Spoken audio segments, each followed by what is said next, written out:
Welcome back to Drag Race Down Under Season 3 finale week.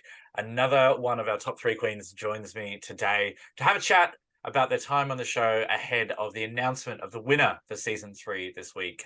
That is the very talented Ms. Isis Avis Loren. Hello, darling. Good morning, Michael. How you feeling? I am wonderful. All the better being to speak to you all today. It has been such a whirlwind of a season. I've loved it. What about you? Oh, wonderful. Got a little bit of a croak in my throat. That's okay. I'm very excited that it's finale week and it's exciting. It's very exciting, particularly for you. What a run. You were Uh-huh. such a humble little girl when we spoke pre-season, which is always the trick for you all, isn't it? You've got to sit on this little secret that you got to the Mhm. end and you done good. So very well done in containing that. How do you feel now that everybody's got to see just what you got to serve up? I feel very, very wonderful. I have a lot of talents. I'm glad that I could utilize them to my advantage. But also that I do them in a very really sweet way. And especially I can see so true all the girls out there is doing for myself. It was it's I'm glad that I'm very proud that I was able to have an amazing run and uh do it right. You did. You did it right. And not one, not two, but three. Three wins under your belt. Yep. It's easy to say, I suppose, that you're the front runner going into this finale. Um, True. that's got to be an even better feeling. It is. It really is. I going into a competition like this, you just don't know what happened. You have no idea. So I'm very lucky. Also, I did best and it paid off. So I'm very, very happy uh to get wins under the belt going to the final. The last two episodes have been, they've been tasty, they've been good.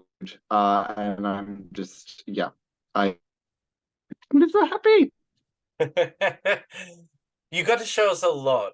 What was the thing you're most proud of out of everything we got to see of your run on this season? Oh, I'd probably have to say talent. The drag brunch. That was a bit of a surprise to me as well, because doing something that's not quite the talent isn't as obvious there. It's sort of, I had to really like show it to prove it. Like when I said I'm going to do a fan dance about mental health, that was, people were like, what?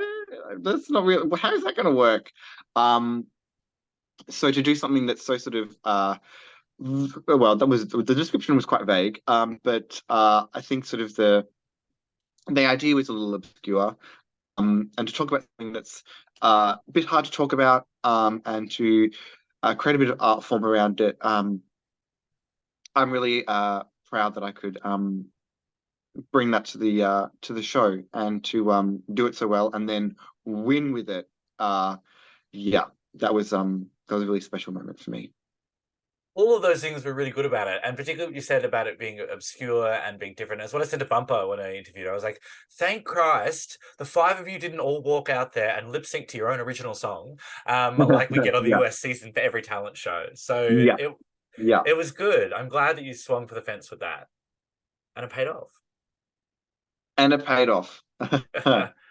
But I mean, and I think there was a really good thing, I think, with yourself and for everyone, I think, during this season, nobody really wanted to sit on their laurels. Everybody really wanted to take chances and they really wanted to swing for the fence. And we had some big hits, like for you, and some big misses for some other people as well. But Mhm. God, at least it wasn't boring. Yes, at least it wasn't exactly correct. Yeah. And the drag race critiques out there like to, as soon as people fail on the show, they want to lambast it. But I think it was Hmm. such a refreshing thing to see. Like, of course, like we want good TV. Get out there, win, fail, doesn't matter. Take a chance. So I'm glad you did. Yeah, yeah. Take a big chance, take a big swing, have some fun with it. And even if RuPaul starts to heckle you, still go for it. Still be in it and do it. And it was a great show. It was a great show. It was. Now it's hard to say because I always like to ask people what their least favorite time or moment on the show was. But I mean, like you didn't even hit the bottom. Did you even have anything that you didn't enjoy doing? Oh, I mean, the BMX Bitches week was quite tough. That was a episode that my on that episode was quite a roller coaster. Um, digging myself out of a hole in my head was a bit of a time, and then doing all the physicality with the choreography with BMX bikes. Oh, in heels. That was a challenge. That was a challenge. But with my heels in, prove to myself and to everyone that I can, even if I don't do well on aspect of challenge, that aspect can be incredible. And we went on to win the challenge. Well, Holly won the challenge, but as a team won. Yeah, it was great. It, it was hard. It was a challenge, but it was rewarding and really great. Yeah, somebody was cooking some shit up in that producer's workroom when they were trying to come up with the challenges this season. Yeah. That was something. I don't think any of you found that easy. No, no, I think it's probably the hardest challenge to date on Grace Down Under. Maybe even the whole franchise or the whole system. It was really to put us on a smaller stage, with huge bikes, with three people in heels, and all this choreography. I mean, it was a wonder it didn't break an ankle or something. Luckily, no one did. But they were testing us. They were testing the roof was putting us through the hoops. Yes, it was a what the fuck challenge for the gods, definitely. It was. But I did get you fucking bitch from Roof on that runway that week, and that made it all fucking better.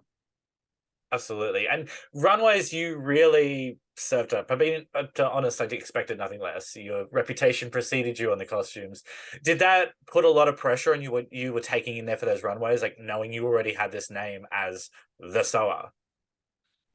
Uh yes. It's really uh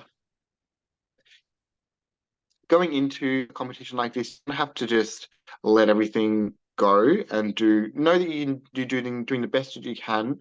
Um and that any added pressure is just pressure. And for a competition like this, where you have to be agile, you have to let that go. It can't sort of be in your house, in your mind. Um, I knew my strengths. I knew that sewing's really strong for me, and that even though I made most of my costumes, I didn't make all of them because I knew that if I wanted to look really good, that I needed help, and I asked for that help, and it has paid off.